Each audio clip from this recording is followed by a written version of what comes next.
Come get me. I will wait for him here in Miraflores. Don't be late, coward. Nicolas Maduro to Donald Trump. Probably the worst take. Long, long time.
From atop the battlements of Castle Curmudgeon, where if the first weekend of 2026 has taught us anything, it's that if you are a shitbag narco dictator, maybe don't try to taunt Donald Trump. Maybe don't go on television and start waving your big swinging dick around going, "Here I am, you bastard, come and get me," because, yeah, he might actually come and get you.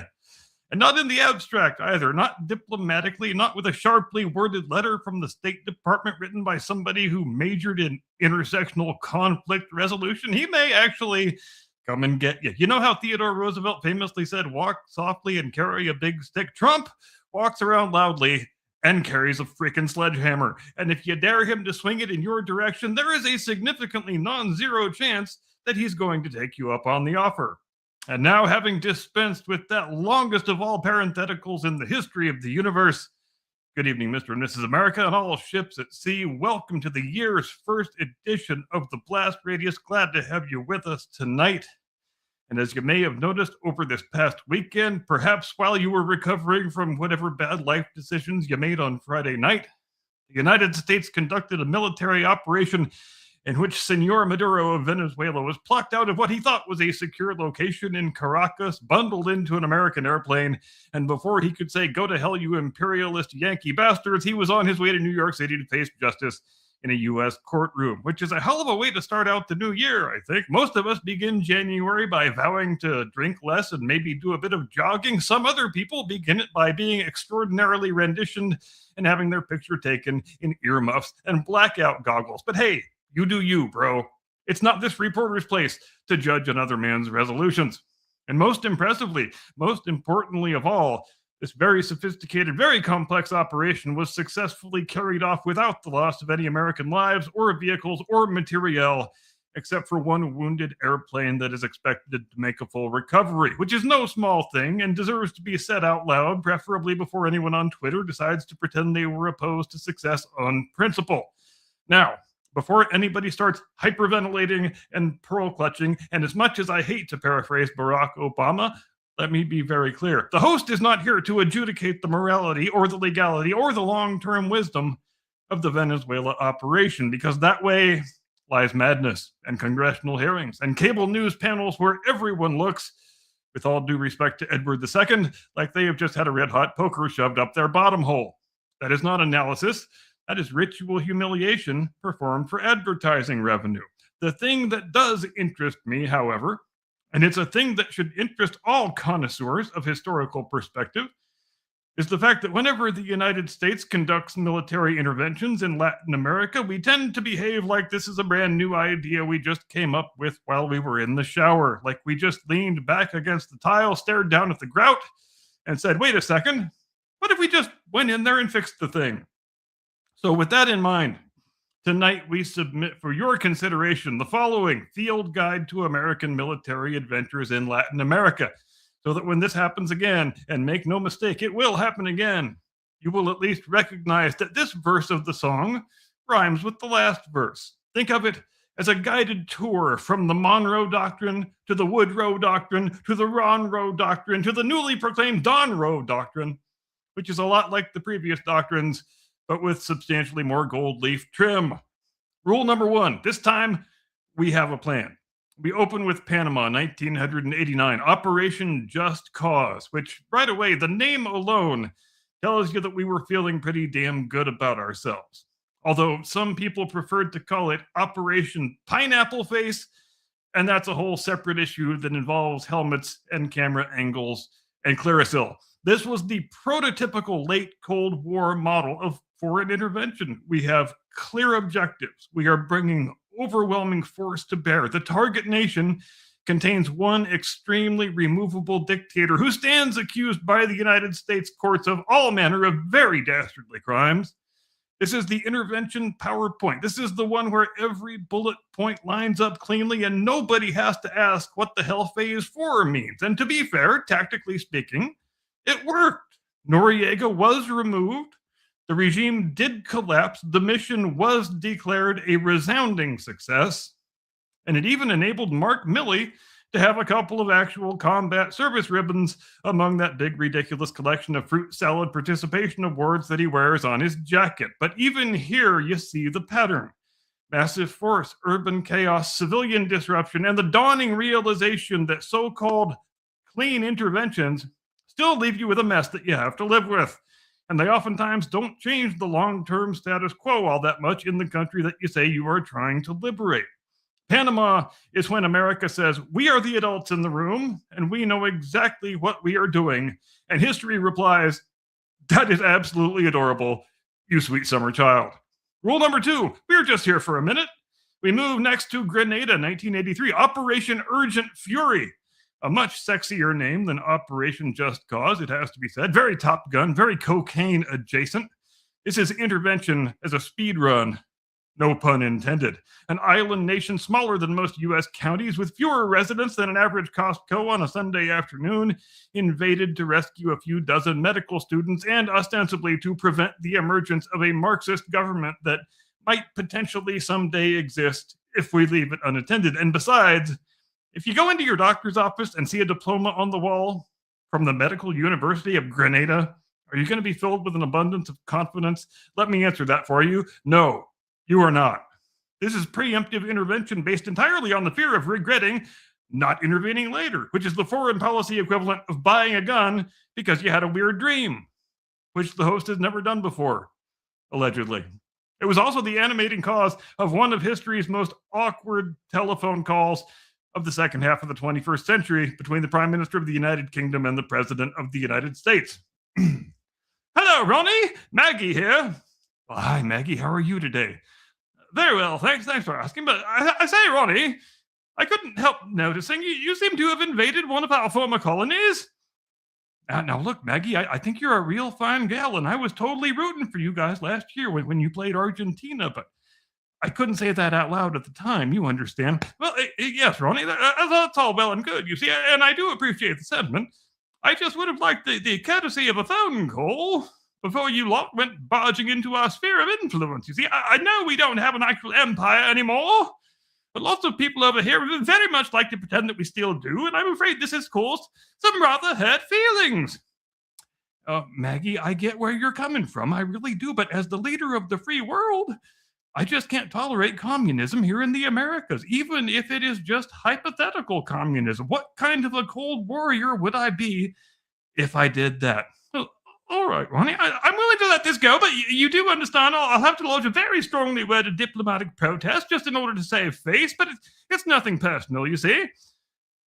Maggie, that's real decent of you, and I sure do appreciate it. And I guarantee you, this is all going to make a really awesome Clint Eastwood movie in a few years from now.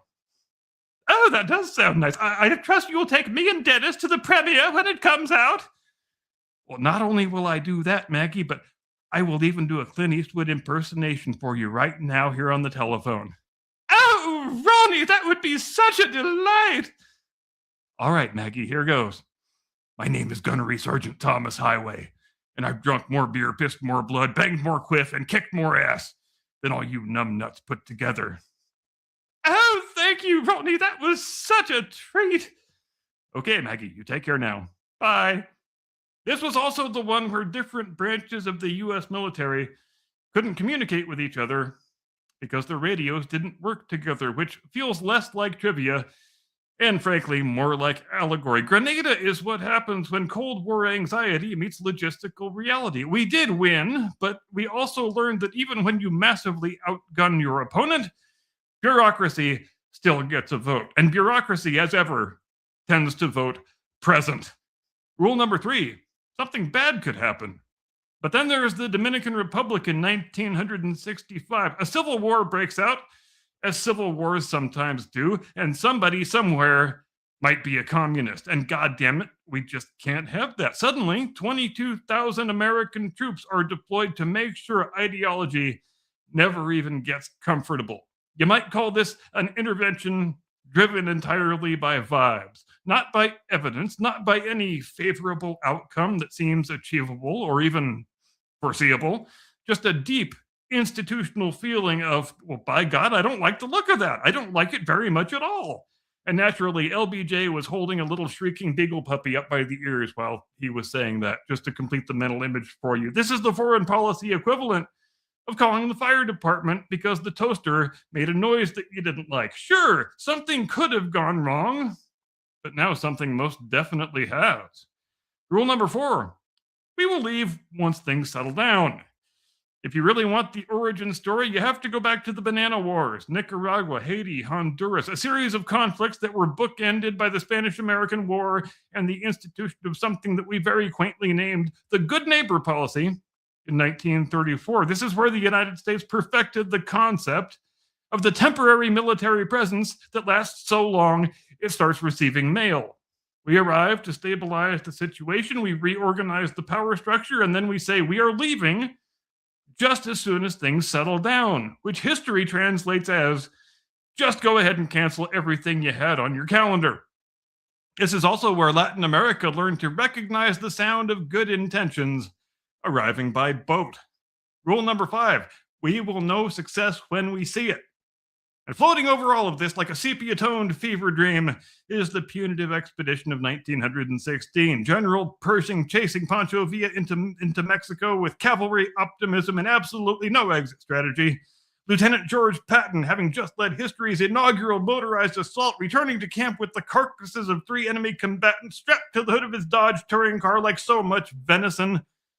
No declaration of war, no condition of victory, just horses, dust, and a strong, unshakable belief that momentum counts as policy. It doesn't work, of course. In fact, it doesn't resolve much of anything, really, but it does, however, establish a new tradition, which brings us back to Venezuela in the year 2026. Different country, different technology, different rhetoric. And today you can get a job done with 20 men on the ground that used to take 20,000. And to be sure, there is something to be said for that.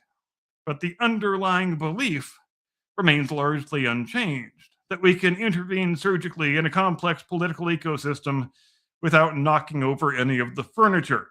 History doesn't say that's an impossibility per se. It just says that it's never boring, it is rarely clean, and it is invariably followed by the words, gosh, nobody could have predicted that, which, historically speaking, is America's favorite punchline.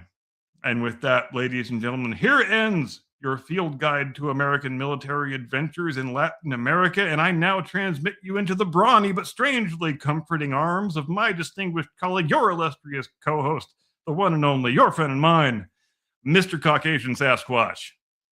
Tactical nuke incoming!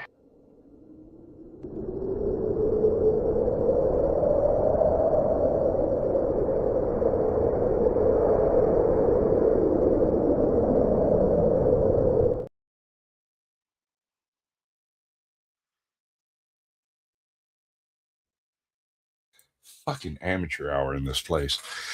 Good evening, ladies and gentlemen. Welcome to the Blast Radius. I have recently watched the new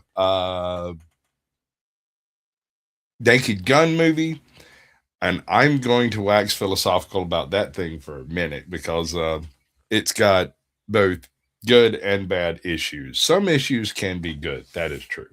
But without further gilding the lily, we want to talk about how many people does it take to knock over a South American dictator? 17, maybe 18. Yeah. I mean, drones are an amazing thing. I'm just saying, he's lucky he didn't wake up with a Reaper in his bed. I mean, did he really think he could taunt Donald Trump like that and not have Trump take him up on the taunting? I feel like you've never met Donald Trump before if you think you can do that. I just never watched Home Alone once. I mean, what was he seriously? Expecting? Good Lord. And then you see him sitting on the airplane with those blackout goggles and the big earmuffs on, and you can just tell he's thinking, maybe I shouldn't have taunted that guy. Maybe I shouldn't have tried to wave my big swinging dick around. Maybe that was all a very big mistake. I'm sure it works in his other circle of friends, right? Like, yes, it probably comes off very impressively in the crowd that he normally travels with. You know, the sycophants who have to laugh at his jokes or else they get killed. One of those types. I don't know what to make of it, but I mean, apparently we're back at Manifest Destiny 2, baby. Like, yeah, I mean, I don't know what to make of it any better than you do, which is why I'm holding back on drawing far-reaching judgments from the thing right out of the gate, 2 days afterward, because only stupid people do that, or people who have to fill up lots of airtime on television, which, that might be repetition there, but same people. I mean, yeah, it's the same people, and who the hell knows what the consequences are going to be? If there will indeed be any consequences, we can't say for sure. There are definitely going to be consequences. You can't help it. They're inevitable consequences. First of all, you've literally beheaded the top of a government, regardless of what design it might be, that is at the wellhead of the fourth largest oil reservoir on Earth. Yeah, one of those two. Whoever it is that ends up going in there to be an actual force for change into whatever it's going to become is going to be super, super sympathetic with the whole oil industry. So I don't know who they've got walking around with the cartel's hand up their butt, moving their lips right now, whoever that chick is. But if she ain't careful, her ass will be sitting right next to Maduro. And I'm not crazy. In fact, I'm really, really non-crazy about the idea of us directly administering the country. I mean, if you want to go grab a dictator who's accused of many very dastardly crimes and put him on trial, that's one thing. But directly administering a country, I mean, are we allowed to violate the Monroe Doctrine, or is that just European countries? I mean, where's the dividing line on that one? Exactly. We do have a process by which to take on provinces and protectorates and, dare I say it? States. Go ahead and say it. States. Right? Like, this is not untrod pathways. This has been done before. The modern legality of it might be somewhat questionable, but I ask you this, dear sir. I ask you this. Who, pray tell, will enforce it?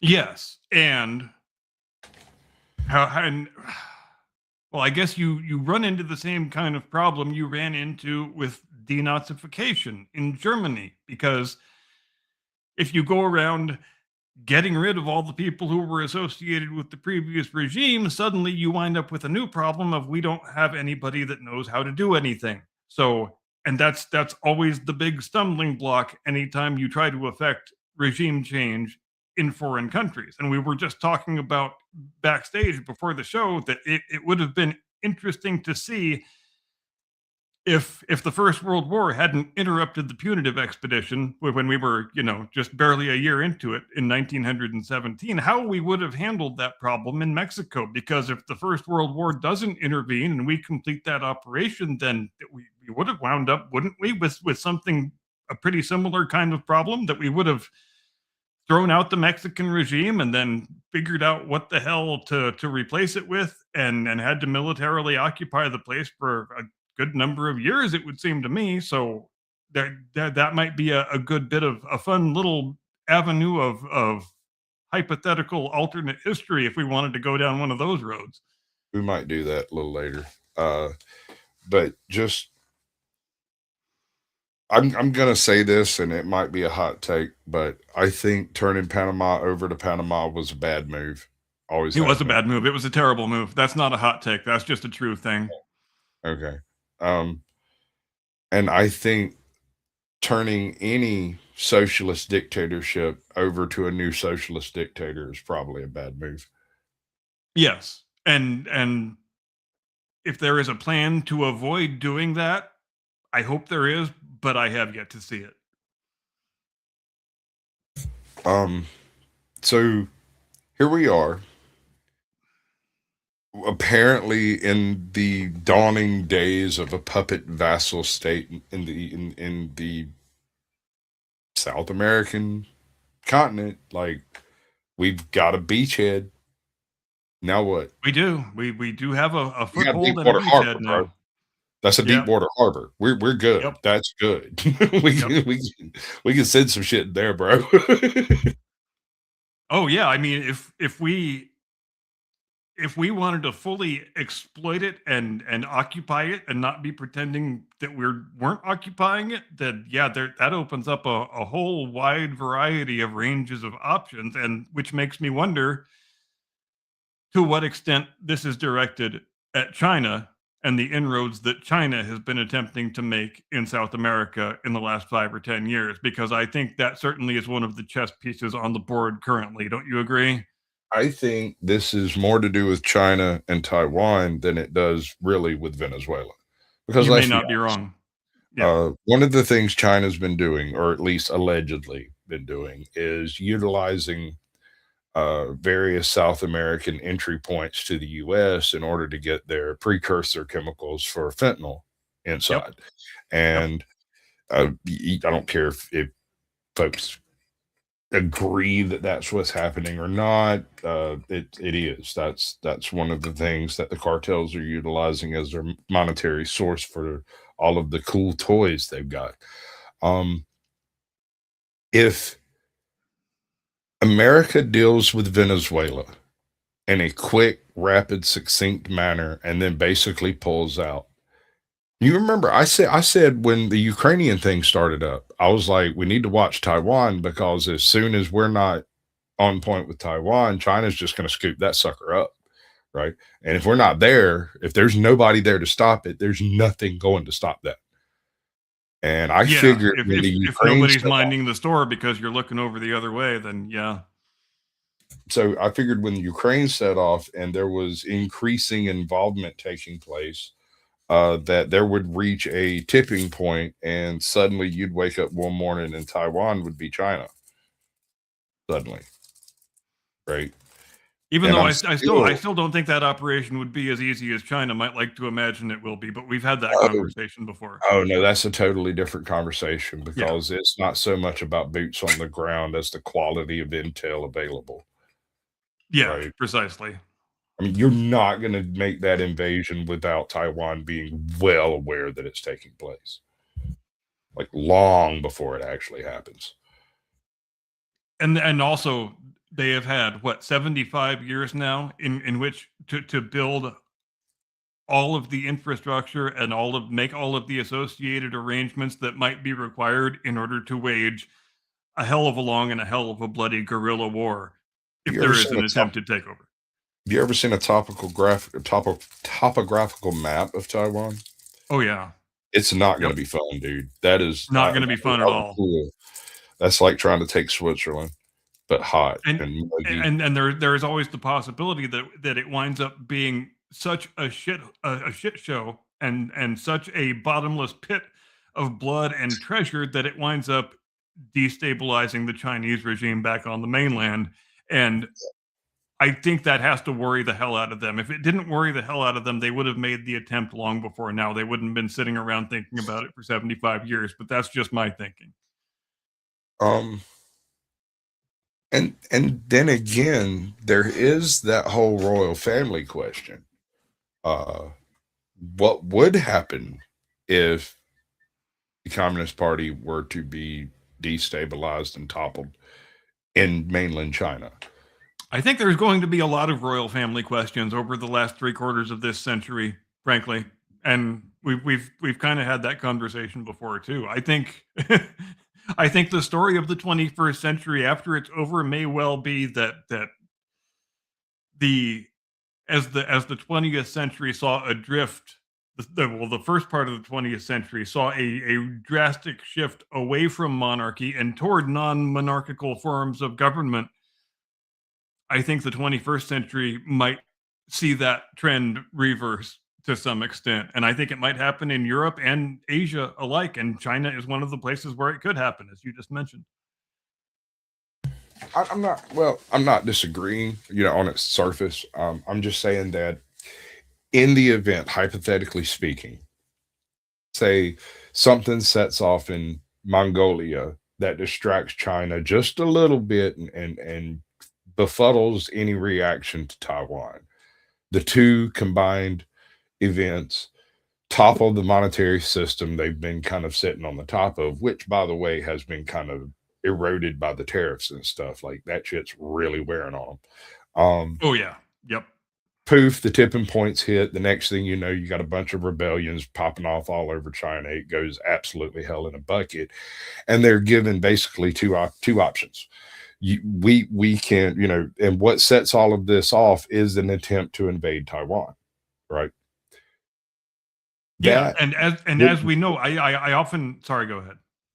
That would result in a very interesting juxtaposition of Taiwan being in a financially more secure position to be able to take over management of China than China itself, because they don't have a self-righting policy that's in place in the event of this type of stuff. And the royal family could very easily walk back in and be like, all right, listen, I know it's been fun, but it's time to get back down to work. Let's open some markets. Let's grow some food. Let's plant some rice, and the people might be down for it if it's a rational plan. That's Absolutely. pretty much working mine on, right? And it's certainly a worthwhile point to consider, because if you want to talk just in terms of economic power and capacity per square mile and administrative expertise per square mile, nobody on the face of the planet can really defeat Taiwan in terms of the economic might of the society they have built for themselves, even with the specter of Chinese invasion hanging down their throats all these years, and even without diplomatic recognition from anybody in the world, even not having all of that stuff, they have still managed to achieve. And you're right, that meanwhile, back on the mainland, you've had 75 years of communist thinking, which, if and when the regime gets toppled, nobody's going to want any communism. And so where do you look for a better model? You look to Taiwan. And in terms of the logistics of the thing and the politics of the thing, I know it's a much smaller scale example, but I often think of the commonalities between the China-Taiwan situation and what Argentina tried to do in 1982 when they went to try and grab the Falklands. That was a military junta totalitarian regime in Buenos Aires that there were protests in the street. They felt like their grip on power was kind of more tenuous than they would like it to be. And what do regimes do when situations like that arise? They say, let's launch a war. Let's start a big tidal wave of patriotism, and then if we successfully win the thing, then everybody will love us, and that's our best way out of the morass that we are currently in. And it may get to where the Chinese communists start viewing this situation in that same way if they find their position less secure than they would like it to be. And yes, but what I'm saying is, and it would take, we're talking about threading a keyhole here. I'm not talking about this having any high probability of taking place. Oh, yeah. In fact, I would firmly believe that it would take a previous event to set this up to happen properly, right? Somewhere perhaps even an unforeseeable event. Something you can't predict, right? And that's why I picked kind of Mongolia. A black swan sort of a deal, yeah. I don't see Mongolia bucking the trend enough to like take on China seriously. But if they were to, hypothetically speaking, if they were to suddenly wake up tomorrow and decide, you know what, fuck this shit, and just go balls deep, China would have to respond. They would have no choice. Mongolia is just big enough to make a real bitch out of it. And they could take quite a bit of territory, much like the whole Ukrainian-Russian situation. They're in a unique position to do significant damage to China without a whole lot of effort on their part. So they would have to respond. And their response would weaken whatever resolve that was going into the idea of a Taiwan invasion. And the Taiwan invasion takes place, and you're suddenly trying to defeat basically what is the Southeast Asian Alps, right? You're trying to beat Switzerland in their home turf, and a second war with a enemy that's not even worried about losses because they've already won enough to call it a day.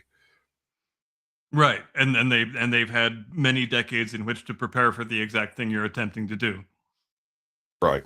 So Taiwan knows the attack is coming, has known it since its virtual inception. So this will occur inevitably. It will, as long as China exists as China, this attack will come one day, and they know it. So there's that. Oh yeah, the entire default condition of the Taiwanese people assumes that day is coming. It's almost like the way we existed when we were kids in the Cold War. It didn't occur to any of us that we wouldn't have a nuclear war with the Russians. It was a thing that was absolutely inevitably going to happen. It was just a question of when.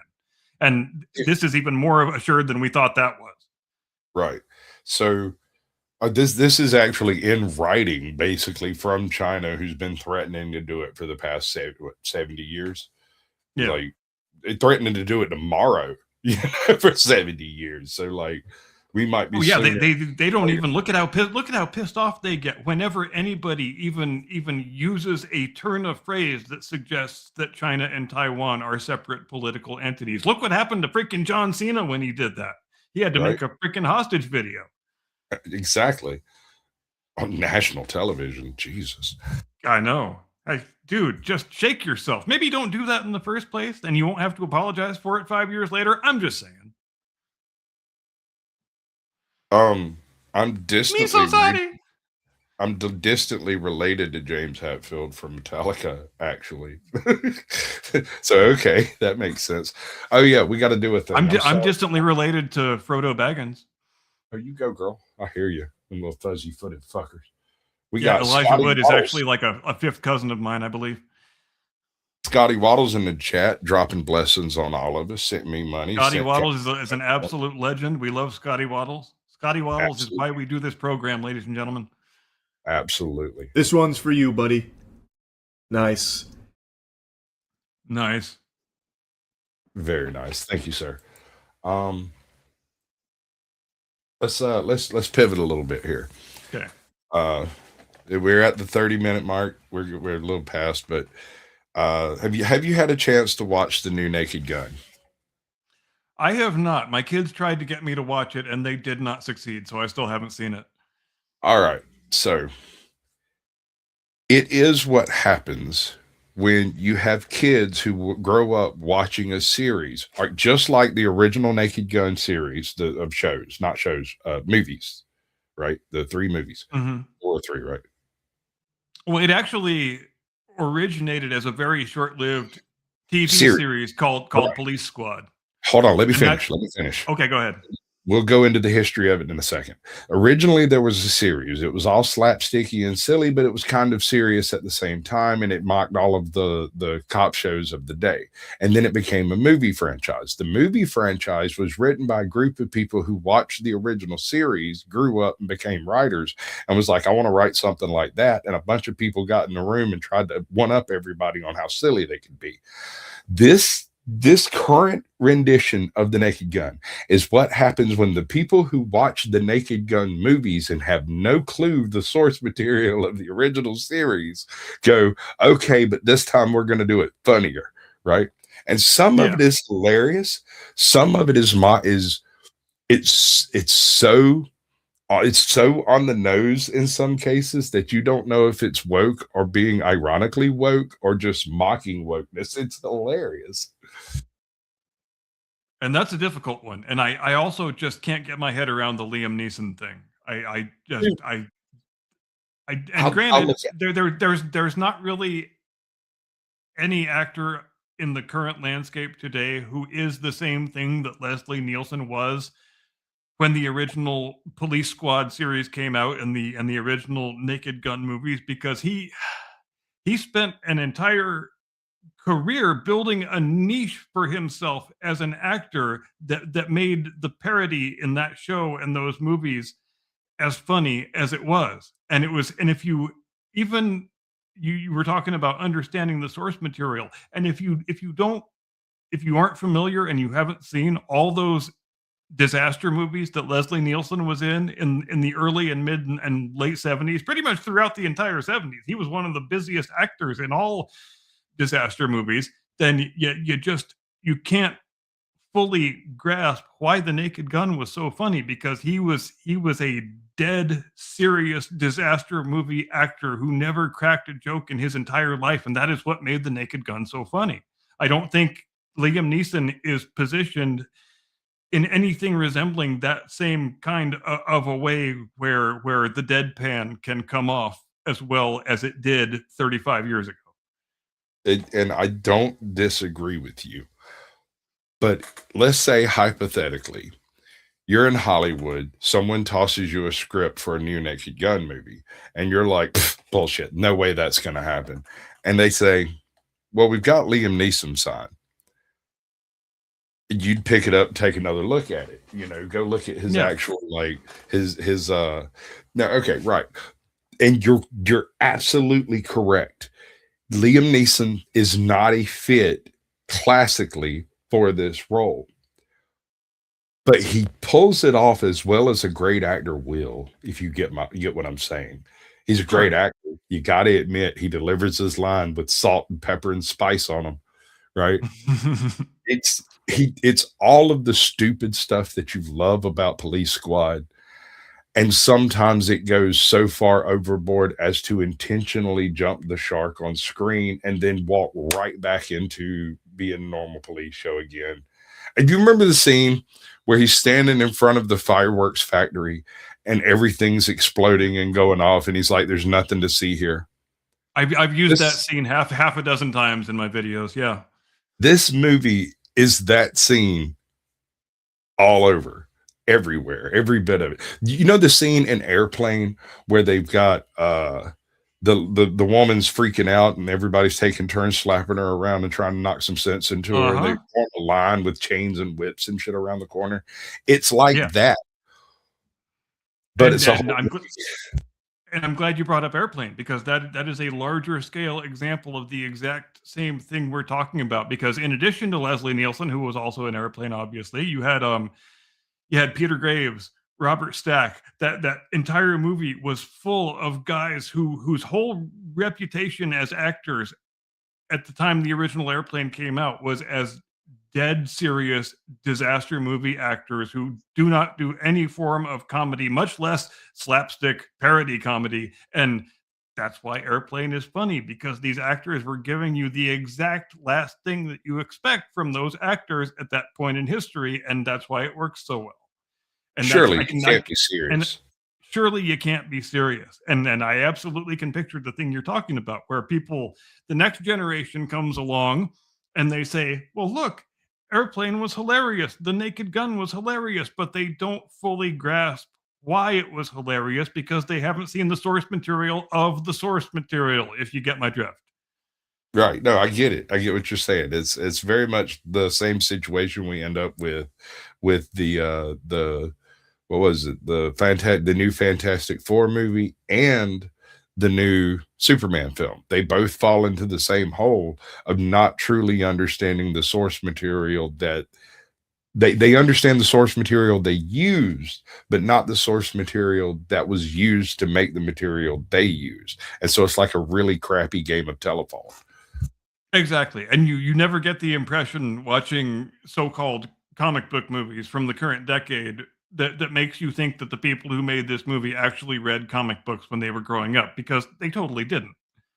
Anything they know about comic books, they learned from reading Wikipedia articles or being told about it by people who did read comic books, old crusty white men like you and me. I actually Right. did read comic books when I was growing up, as I'm sure you did too, but not the So, people making these movies. Absolutely not. And you can yeah, tell they just don't understand the idiom and at all. well, it's there's something of a meta to um the spoof film, right? Right. Naked Gun was a spoof film, but it was a highbrow mix of slapstick and situational representational comedy. The casting of O.J. Simpson as being Trevor's lackluster and barely, totally inept uh, partner was such highbrow genius that it was really hard to recast him. They just killed him. They spent the entire second movie just murdering OJ Simpson over and over and over again, and it's fucking hilarious. Oh, And I know. that's what these people remember was the over the top second movie, and not so much the just outright left turn strangeness of the. You know what the first Naked Gun movie reminded me of a lot, and Hmm. it's no specific situation, just the flavor and feel of it, the way the jokes are delivered. If you've ever seen a movie by Val Kilmer back in the day called Top Secret, it's the first underwater fight scene that ever took place in film. An underwater swimming I ball. know the movie you're talking about, but I can't remember if I actually saw it. All right, so in Top Secret, Val Kilmer plays an American rock star who is going to East Berlin to play a show specifically for whatever dictators over there. He goes over there, doesn't understand the language, doesn't understand the customs, doesn't really care. This is all for his manager to deal with. And so he basically just tears an American swath straight across the countryside while trying to work for the CIA and derive information to alleviate some stresses during the Cold War. And in the process, he has to like sneak into like German. It's retarded. It is restarted as it could possibly get. And my favorite scene in the whole movie. There's a point where they're trying to sneak into the place, right? And so they dress Right. up as a cow. And in the process of sneaking through, they have to cross a breeding pen. And the breeding pen has a couple of calves in it. And there was one guy in the front of the suit and another guy in the back of the suit. And the calf comes up and starts suckling on an udder. And the guy in the back of the suit stops the guy in the front of the suit and tells him to wait a minute. We're almost done. Yeah, the more you tell me about it, the more I do remember having seen it, but it was way back like when it originally came out. So I'm having trouble recalling. But yeah, a cow in rubber boots. You cannot go wrong with a cow in rubber boots, ladies and gentlemen. Cow and four rubber boots. That's right. That's laughable just to think about. Everybody guffaw with me. Everybody guffaw with me. And one other thing I want to mention and one of the things that is also a commonality between Airplane and The Naked Gun, one of the things that makes both of those movies so freaking hilarious is that the soundtrack plays it completely 100% serious and straight. The soundtracks for those movies, for the Naked Gun, it is 100% straight, serious police movie soundtrack, and for Airplane, it is 100% straight, serious, disaster movie. 70s Right. disaster movie soundtrack. I mean, even I guess the sound of the propeller noises when the jet's flying in the air could be kind of skirting the gray area a little bit, but and God, it wasn't until decades later when I saw a John Wayne movie that I can't. Damn it! I wish I could remember the name of the movie. I saw this John Wayne movie. It's the one where he's an airline pilot and he's, it's a dangerous flight and they barely pull the fat out of the fire and survive in the end. And I'm watching this John Wayne movie and I'm thinking, oh my God, this is the movie that Airplane came from. Like 60% of Airplane came from this exact movie. Even the propeller noises that the plane makes while it's in the air came from this. I have to look that up because it's going to bore a hole in my brain until I think of it. I'm working on it. The High and Mighty, 1954. Yes, The High and Mighty. God damn it. I can't believe I couldn't think of it. Where he plays a co-pilot bringing a damaged airliner safely to land, establishing the template for the genre of disaster movies to follow. Yep. Yeah, that is.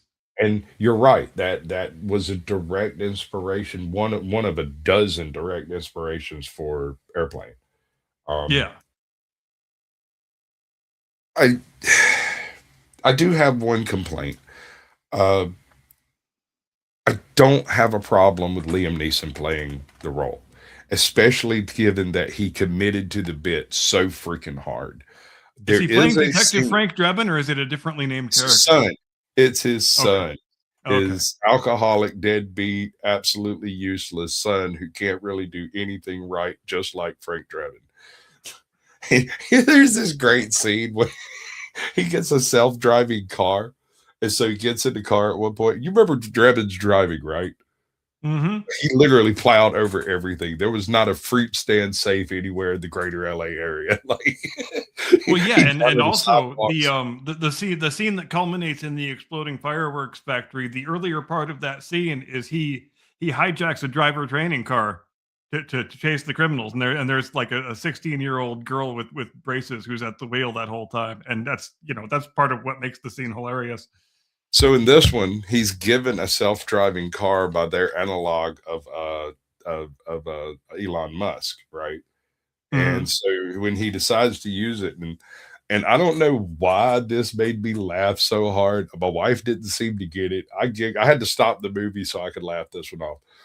In the scene, he's in his self-driving car and he's working out how this works, and the car starts driving, and in the camera angle changes and there's people in the way, and then it changes back and he's in Frank Drebin's car from the original series. The interior is that car, and he's Nice. doing all the things, trying to stop the thing from going crazy and running over people and whatnot. And then it cuts back to the exterior scene, and when it goes back to the interior scene, he's back in the newfangled car pressing buttons and stuff like a normal person. And then it cuts back to them running over some balloons or some shit, and when it comes back, he's back in the original squad car, like just jerking on levers and pressing buttons.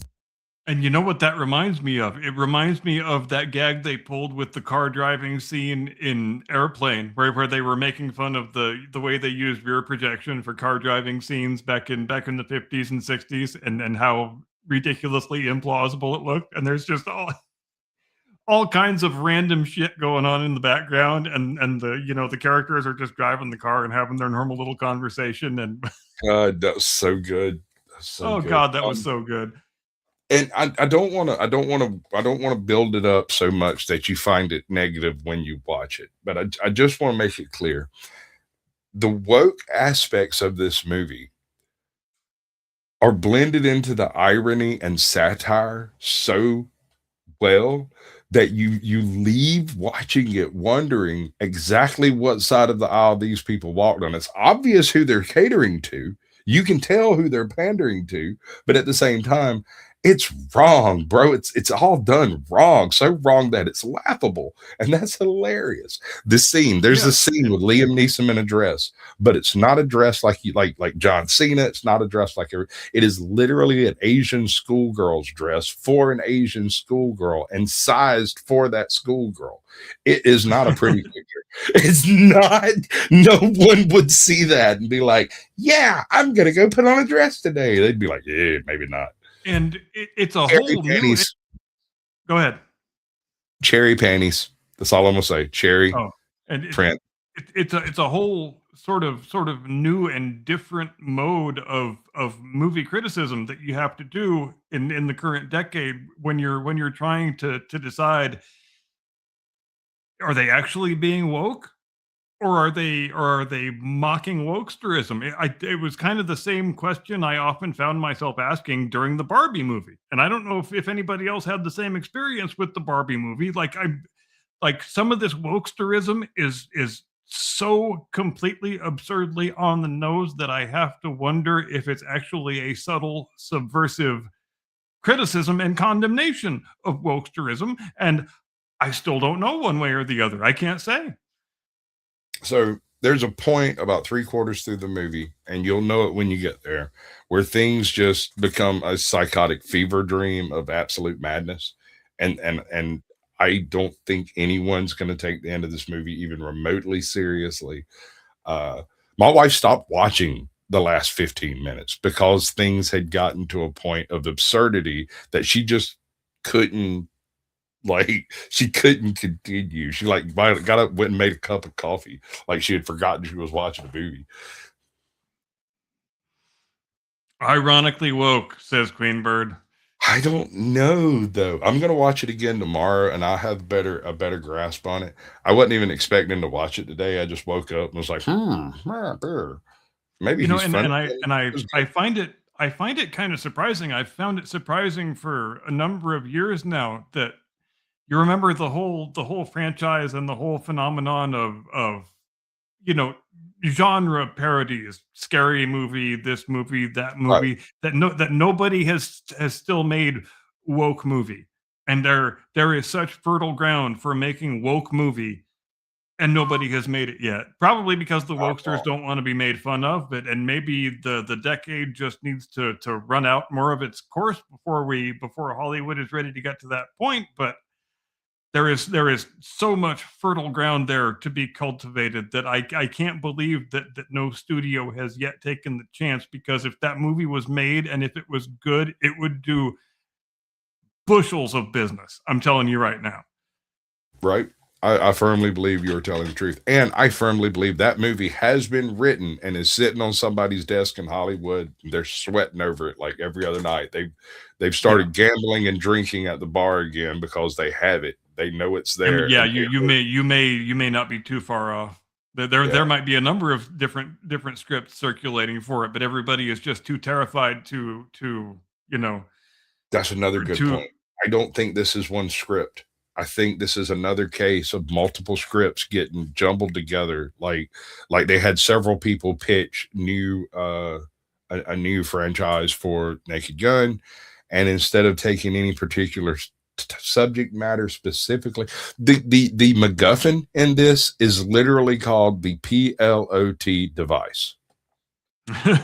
Story of the Kingsman, where it turns everybody against each other and everybody starts trying to kill each other with a plot device. It's great. I mean, there's things like that that are absolutely on point. And then you turn around and there's scenes like where uh homeboy tries to talk to his dad and he's like, send me a sign, show me an owl. And then later, of course, an owl shows up, and then the owl poops on a vehicle, but owls don't poop. because normally, as we know, not just with the films we've been talking about, your Naked Gun and your Airplane, but even before those, all the way back to 1974 with Blazing Saddles. Blazing Saddles had to be made because the Western movie genre had reached such a point of self parody that you had to do an actual parody of it. And wokesterism and virtue signaling, social justice bullshit in movies is it needed to be parodied 5, 6, 7, 8 years ago, but here we are, and nobody has made that movie yet, or no studio has been willing to make that movie or to greenlight the script, whichever the actual case happens to be. But that's normally the way that the industry deals with genres that are completely played out and past their sell by date, is they start going into parodying them viciously, because obviously that's the way you can drag a few extra bucks out of a thing that you have already beaten like a dead horse. And some studio has to have the courage at some point. I think I think we probably will see it in the next couple of years, I would guess. I hope, dear God, I hope. I don't know though. This movie does. It doesn't. All right, so the closest thing it does to a risque joke, in my opinion, is Frank Drebin Jr. standing in front of a picture of Leslie Nielsen, having a conversation with his dead father. While that's happening, the guy next to him is standing in front of a picture of Frank's partner, and yada yada yada. And then you get down to the black guy who's kneeled down in front of O.J. Simpson, and each one of them's, having a heartfelt, teary-eyed soliloquy to their own dad. And they show him, and he just looks at the camera, and is like, and gets up, and walks away. No. Answer a question for me, if you remember. Was the body condom scene in the first Naked Gun or the second Naked Gun? I feel like it was in the second one. I think it's in the second one, but I will find out. Yeah. But back in those halcyon days of our youth, that was actually a pretty risque scene for its time. But God, it was funny. It was just freaking hilarious. And what a great send up and mockery of the whole safe sex culture of the time that was just going completely freaking overboard. You couldn't get through any sort of celebrity or musician interview without the idiot celebrity saying something about condoms and safe sex, because it was the virtue signal of its day. It was just the thing you said because you wanted to come off as socially conscious, and there's always a thing like that. The only thing that changes is the thing, and the desire to virtue signal never changes. Naked Gun, the second one, I think. Yes, I'm almost certain. Yeah, the more I think about it, the more certain I am that it is the second one. From the files, from Police Files. Can't remember. Yeah, from the Files of Police Squad, which was the original, very short-lived TV show that was the inspiration for the first Naked Gun movie. I don't think the actual Police Squad TV show lasted. It only lasted like half a season, if I remember correctly. Let me look that up. It had like 9 episodes, or 7 episodes, or something. Yeah, something like that. But that was a highly influential 7 episodes. It did exactly what you're talking about with Blazing Saddles, except it took it to the police investigatory drama that was, Bookham Dano and Hawaii Five-0 and right, all of that. And it was a thing that desperately needed to be parodied at the time, because police procedurals were half of the shows on TV, and so that's the kind of artistic self-correction that we're talking about, that you need parody for. When the industry has gone so completely overboard on a certain idiom, then the industry has to turn around and make fun of itself, because that's just the way these things work. It's part of the whole artistic ecosystem. You go too far with a thing, and then you make fun of yourself for going too far with it. And it was only 6 episodes, believe it or not. How about that? Yeah, it seems about right. It's like the Mr. Bean series. You'd have thought there were 225 of those episodes, given how much time you spent watching it in middle school.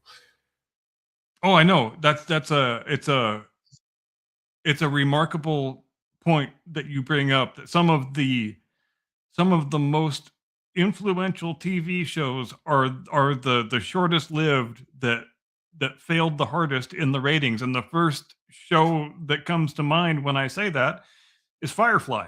Firefly, which was absolutely. Only got 13 episodes out of that show. And has there ever in history been a more influential 13 episode TV series than that one?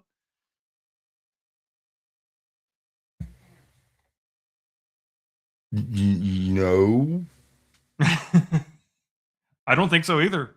People still go to conventions and dress up like characters from that show. I'm a fucking brown coat. I own the whole get up.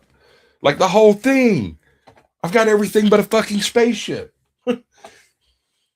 That show didn't even get through half a season, and it got a movie made out of it, and there are still conventions and brown coats and Okay. All right. an entire fan subculture built up around it. Let's do the Turn thing, bro. Nathan Fillion into a folk hero. Nathan Fillion is still getting work off of that show just because people liked him in it. And it produced one of the greatest songs in the history of Hollywood, "The Hero of Canton." That is a good song. I like that song. It's phenomenal, bro. Every now and then I'll bust out and sing that shit live. Because why not? Why not? Exactly. But what is your favorite episode of Firefly? Just on its surface. That's a hard choice, ain't it? I really like it's been long enough that I would need to sit and look at the episode list. So let me do that very briefly. Yeah, go ahead. I'm not even joking. This might sound like an exaggeration. I either watch Serenity or the entire Firefly series at least once every couple of months. Right? Yeah, I don't disbelieve you. I'll literally sit down and watch the entire season in a day. Why not? I'll plan a day for it. I'll be like, I ain't seen Firefly in a minute. It's time to watch it. Oh, the second episode is a hell of a good one. The train job. I do Train love job that is one. phenomenal. Mishka. Dude, Mishka. Oh, dude, Oh, yeah. He's probably the most dynamic villain of that era of television. He's great. And it was such a potentially fertile piece of creative ground. I mean, I know that it wasn't the first time that people tried to marry the genres of Western and science fiction, because, I mean, when did the Westworld movie come out? 72, 73? So that wasn't a new idea, but it was the first time. Firefly was the first time that they were married up, in my opinion, so effectively in such a convincing and entertaining, edifying way. One cool thing about that series is every episode takes a nod from the old Western genres without being overly subverted into it, you know? Yeah, it could just as well be an episode of Wagon Train or Bonanza or Gunsmoke or any damn other old Western show, and that's what is so very brilliant about it. But it doesn't hit you over the head with that. Look at when you get a chance, watch the episode Heart of Gold. This is the one that is a remake of the old Kurosawa Seven Samurai situation, where the Serenity crew is called in as hired guns to defend oh yeah, the one with the whorehouse. The whorehouse, right? Yep. And Jane's taking his pay off the top, as it were, right? It's not only is it an excellently filmed episode, but the different stresses that take place in the episode are not at all what you expect them to be whenever you're going to a Western or even an old samurai flick, right? And you know what's fascinating too about that whole franchise is that is still the best work that Joss Whedon ever did, isn't it? There are people who would disagree with you, but I mean, obviously he did the first Avengers picture, and that was good, but I don't think it was as good as Firefly or Serenity. Wasn't he involved in some of the Buffy and Angel and shit like that series? Oh yeah, I think Buffy was the first major thing that he was involved with, but I've never really seen much of that, so I can't comment on it. Well, it's way bigger than Firefly, just in general. Let's see what all Joss Whedon did. I know he did a bunch of really successful stuff. Not Allegations. Shows. Wow. Buffy, Angel, Firefly, Serenity, Dollhouse, The Nevers, Dr. Horrible, something, Sing Along Blog, Agents of S.H.I.E.L.D., Buffy the Animated Series, Star Wars, The Legacy of some other bullshit, and some other stuff as well. Yeah, there's a lot of stuff here that I've never even heard of. Well, I mean, when you shoot a shotgun, not every pellet hits. Well, yeah, and then they famously brought him on board for Justice League after they fired Zack Snyder, and he made such a mess out of that. Well, I don't know if he made a mess out of that or if he was just operating within the constraints that the studio gave him. It's still difficult to tell, but it seems like he's been in a downward spiral ever since then. And that was what, almost 9 years ago now? But yeah, what a cock up that picture wound up being. It shouldn't be that difficult to make a Justice League movie. They made a Justice League cartoon, for Christ's sake, that was perfectly entertaining. You can't make a good Right. Justice League movie. What the hell is wrong with you? Well, I'll tell you what's wrong with them. They don't want it to be a Justice League movie. They want it to be an Avengers film. That's the trap they fall into. You raise an excellent point. And they gave it to Zack Snyder to make. I think Zack Snyder probably wouldn't have been their first choice, but what happened, if you recall, is they brought in Zack Snyder to make the Man of Steel movie. And by the time Man of Steel comes out, the first Avengers movie has come out in 6 months before the one before the other, and then the honchos at DC say, "God damn it, we got to have an Avengers franchise." So we're gonna whip up on a Justice League picture, and we might as well just have this guy direct it, who just directed our Superman movie. But I guess they obviously did first the Batman v Superman movie, which was just such a god awful piece of shit. And I guess that's part of this conversation too. There's some parts of it I like. It's just I'm sorry that morons were writing for Batman. Yeah, If and actual intelligent people had been writing that film, it could have been great. I actually don't mind Man of Steel all that much as some people do. I guess I'm kind of working backwards on that one, but obviously it's a big problem that in the final fight, they destroy half the city and hundreds of thousands of people die, and it's never mentioned until the next movie, and then it's only kind of mentioned in passing. That's a pretty big artistic mistake that they've. However, Go ahead. mention does offer a bit of insight as to how it's been forgotten.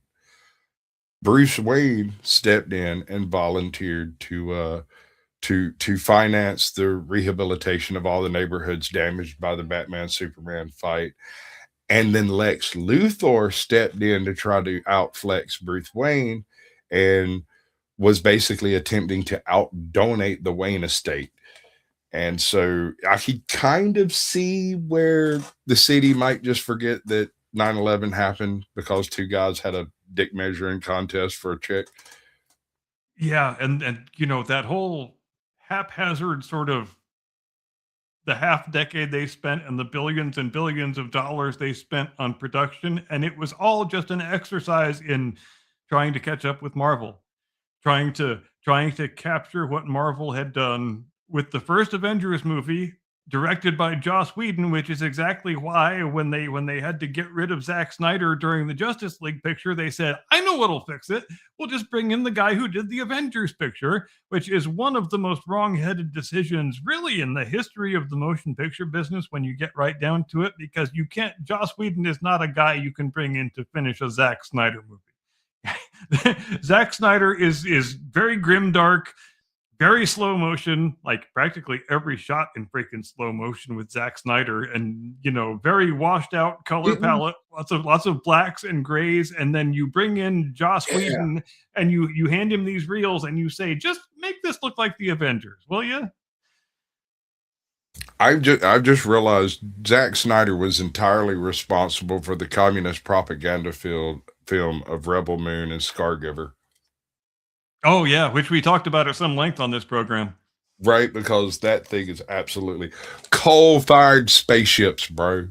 Yes, coal-fired spaceships. I believe those were the first 3 words of my review, if I recall correctly. I hope so. It should have been. If it wasn't, I'm going to judge you harshly. Coal-fired spaceships. Yeah. God, where do you even start? I think we devoted our entire 90 minutes to that one, and it wasn't enough time to point out everything. And let anti-gravity grain carts and but coal-fired spaceship. Yeah. You've mastered anti-gravity but can't quite get the 0 point energy down. Imagine It's almost like a super retarded version of what Joss Whedon did so successfully with Firefly in terms of marrying the Western with the sci-fi. I think what it actually was, Zack Snyder had gotten something of a nod to do a Star Wars film, and then they pulled the plug on whatever it was he was attached to, and he was just like, you know what, fuck it, I'm gonna make it anyway, and somehow managed to get backing to do it, and poof, you end up with Rebel Moon, which if you squint, it's obviously Star Wars. That's a great comment by Ardent Party. Rebel Moon is a great way to get hammered. Spot the ripped off IP drinking game. God, you're gonna die of alcohol poisoning by the end of that game, my friend. You can also use historical references for the yeah for the drinking trigger, because there's a bunch of them, dude. There's a whole bunch of them. If you go through, in fact, actually, I'd like to get you and our party together to do that. Sit down and go through it like literal scene by scene, and look at the background and determine, is there a historical or movie analog for this somewhere in the past? I'm telling you right now, the episode where we tore that movie apart was one of my favorite episodes we have ever done out of all 102 of them. Dude, we spent, like, literally, we came right out of the box on top of its head and went 90 minutes straight just giggling and laughing maniacally about the whole thing. And we could have done a second 90 minutes, no problem. Yeah, without taking a breath, it would have been no problem, because there's so much to hate about it. Okay, let's back up. Okay. Hypothetically speaking, if it was supposed to be a steampunk future, right? If that's what we were doing, it's the whole concept behind steampunk works with Scargiver and with Rebel Moon. The idea that there's these really downtrodden vassal planets and moons out there who are just population cogs that the local dictators and warmongers all bleed off of. It all fits with almost Warhammer 40K and almost like Dune type overview. But what's depicted in the actual movie doesn't really depict that well, because all of the royalty and super people that are in existence are dumb as fuck. Right. And in terms of the broad stroke outline framework of the story, you could make something out of that's not ridiculous. But I think the problem that Zack Snyder has and has always had is that he is so concerned with visual images that he often doesn't give himself a chance to consider how fucking stupid the images are that he's putting together. Like, just like coal-powered spaceships. Like, he was probably watching Titanic the previous day, and he decided, I want a scene of motherfuckers shoveling coal into burners and boilers, and that's just what I want. And maybe he was surrounded by sycophants, who knows, who weren't willing to tell him, yeah, that's fucking stupid, because why would a goddamn interstellar spaceship be coal-powered, you idiot? But Ardent, I have a request. I want you to find me on YouTube that scene where they kill the Emperor in the coal-fired heart of a fucking spaceship. There's a standing band. There's like 50 people in there. There's a couple of like guards and whatnot. And it's literally, what was the name of the other movie that did that shit? It was what was it, Caesar or Cleopatra or some goddamn shit, where an identical scene plays out where Caesar's given I think it's Caesar. Caesar's given hold on, let me look. And wasn't Rebel Moon supposed to be the kickoff of a whole franchise? I think the Star Wars movie, it was. Well, yeah, because the title of the picture is Rebel Moon Part 1. Yeah. So that answers itself. Trilogy, if I remember right. Rebel Moon, assassination scene. Rotten Tomatoes, 22%. Yeah. I see. I hate to be that guy, right? But I'm not sure that Rebel Moon actually got a fair shake. Wow. Would you believe there is a 3.5-hour director's cut of that picture? Yes, there's more slow motion communism. God damn. Yeah. Yeah. Well, you know, if you watch a Zack Snyder director's cut, you're going to get a hell of a lot more slow motion. I wish I'd have known this. I think it's 14-minute, 10-minute dumbest scene in history breakdown of specifically that scene by the Critical Drinker. That's fucking gorgeous, bro. Oh wow, they did make Rebel Moon Part 2. I never even heard Yeah, about it. Scargiver. That's the name of it, Scargiver. Huh. And between the two, it is the better of two movies, but it makes no sense. It's the better of two movies because it's more entertaining to actually watch. But it makes I might have to watch that one now that I'm thinking of how much we enjoyed ripping apart the first one. Okay, I'll totally do that shit. God, I want to do a EFAP to it. Somebody work. Oh, wouldn't that be fun?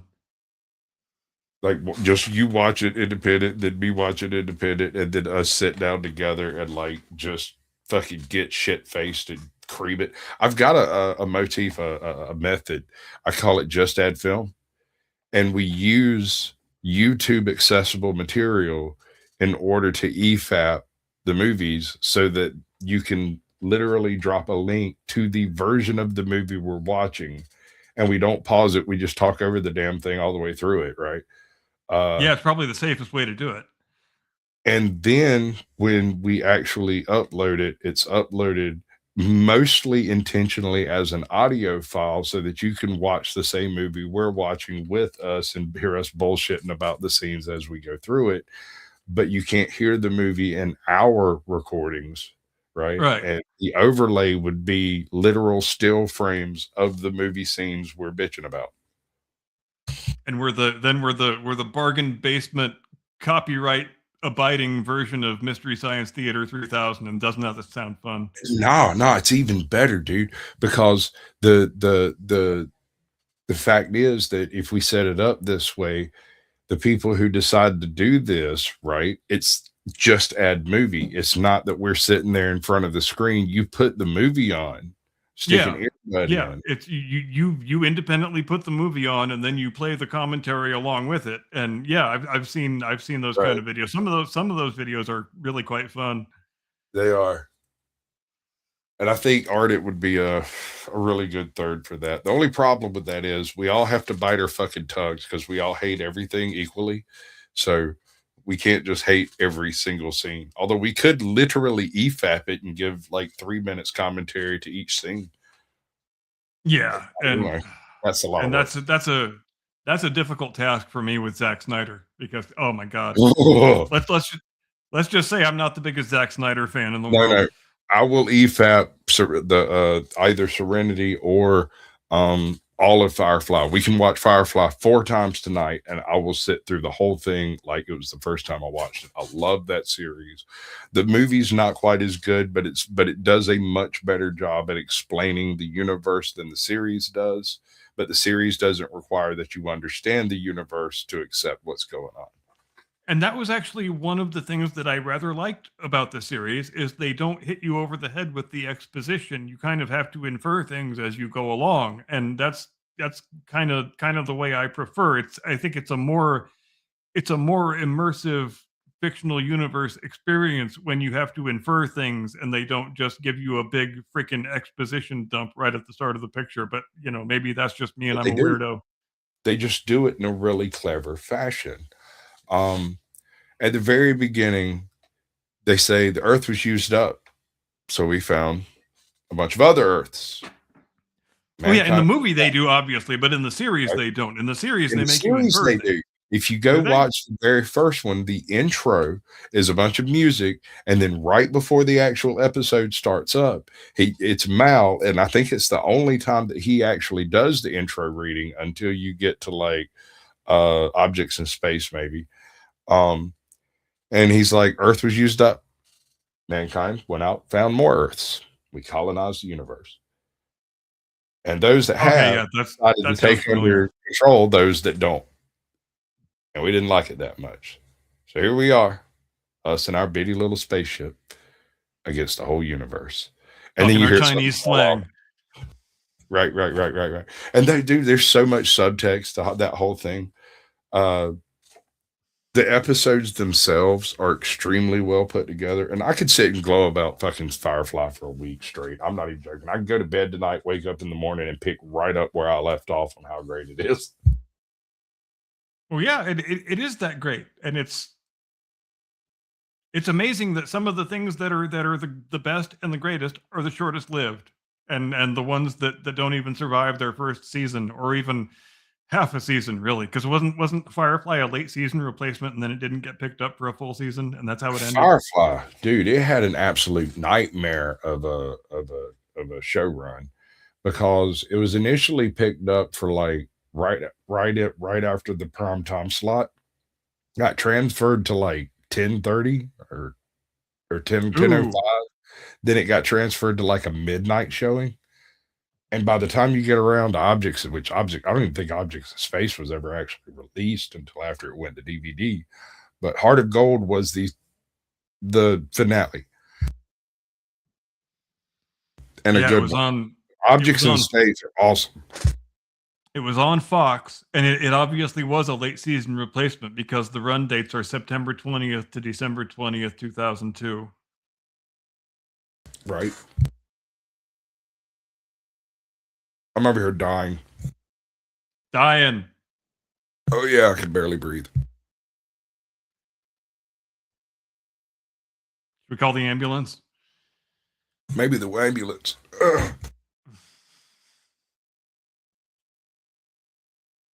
Anyway.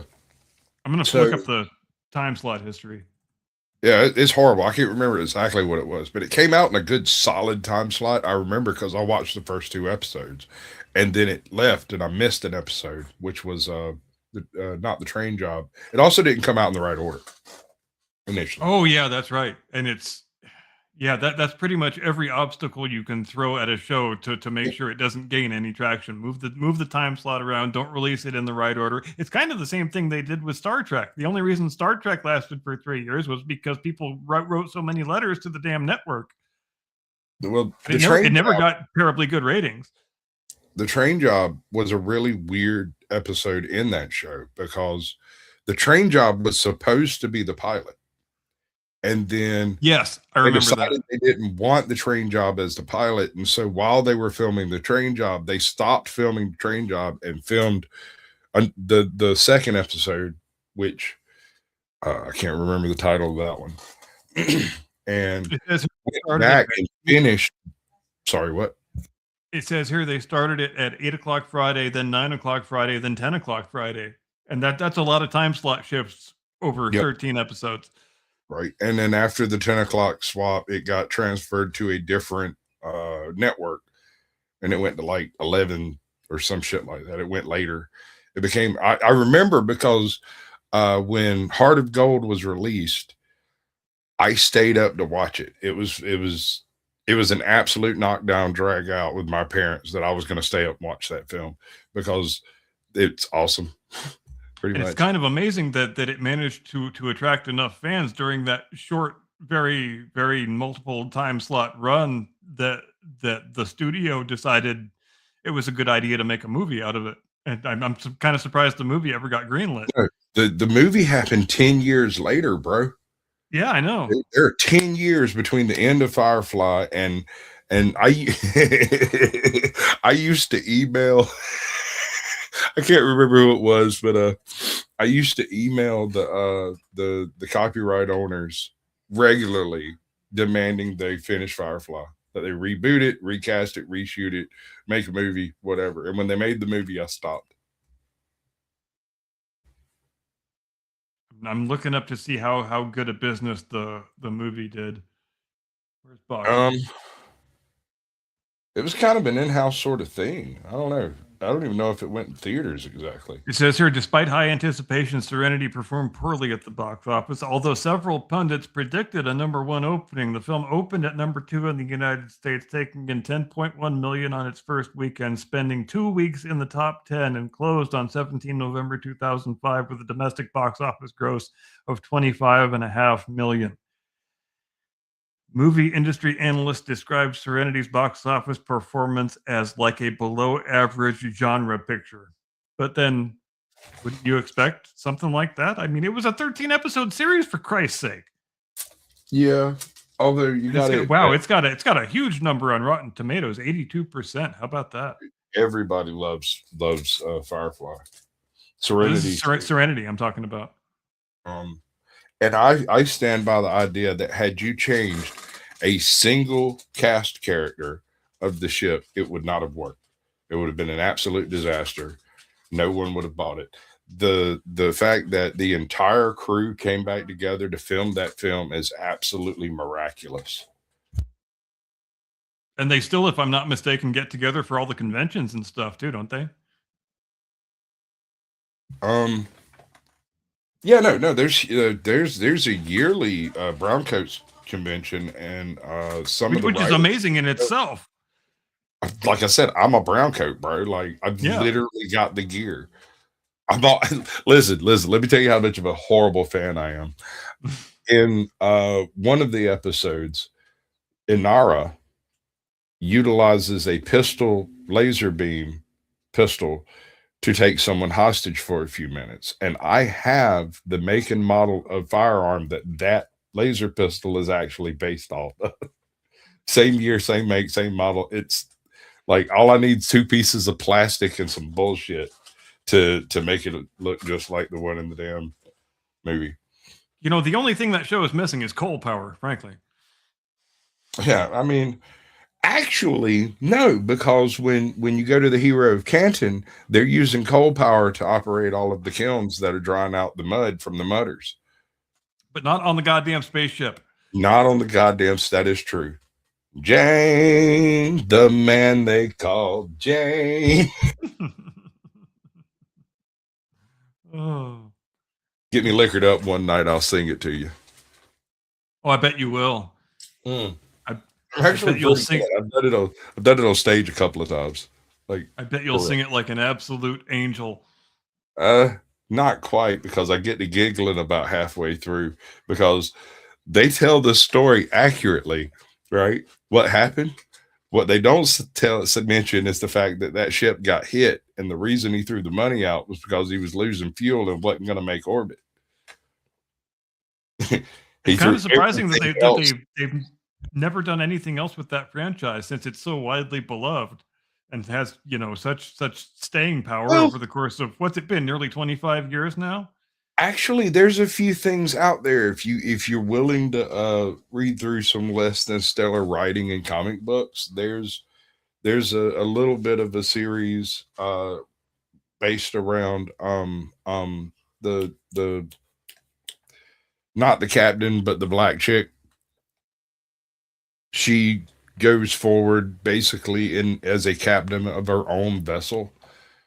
There's another short comic series about Inara, and that one's dark, dude. It's stupid dark. Let me put it this way. There's a reason you don't attack companions, and it's because they will kill you and your entire crew. Companions do not get raped. Good comment from True American. Firefly was done incredibly dirty, and no one will ever know how great it would have become. And I will sign that memo as well. Yes, sir. Agreed. And we'll also, another good one, and I've mentioned this before, for the first season, that this is a show that should not have gotten a second season. Zoo. Watch the first season. Ignore the rest of it. Don't even let it accidentally play. Understood. The first episode of the second season is actually really cleverly done to make it sound unbelievably interesting, and then it sucks. I think we might have to talk about the second Rebel Moon picture next week. I'm kind of liking the sound of that, frankly. We'll I hope it's as bad as the first one. I'm sure have you seen it already? I watched it when it first came out, whenever that was, and yeah, I'm down. Like Charlie Brown. Yeah, somehow it escaped my notice completely, but I'm going to put that on my list for this week. Yeah, definitely. When you're going to sit down and watch it, tell me, and I'll arrange to watch it very soon after. Copy that. Understood. Should I do the thing? Do the thing. That's the top. Ladies and gentlemen, thanks ever so much for joining us here on the Blast Radius tonight for this very first episode of 2026. It was sure nice to have you with us. We hope you have had an agreeable, edifying, just absolutely lovely start to your new year so far. And we hope the rest of your new year is just as edifying and just as agreeable and just as all those good positive adjectives. Frankly, you have a great tomorrow and a pleasant day after that and a fantastic rest of your week. We will see you next Sunday back here, same place, 8 Eastern, 5 Pacific. See you next time. Do not comply. Get off my lawn.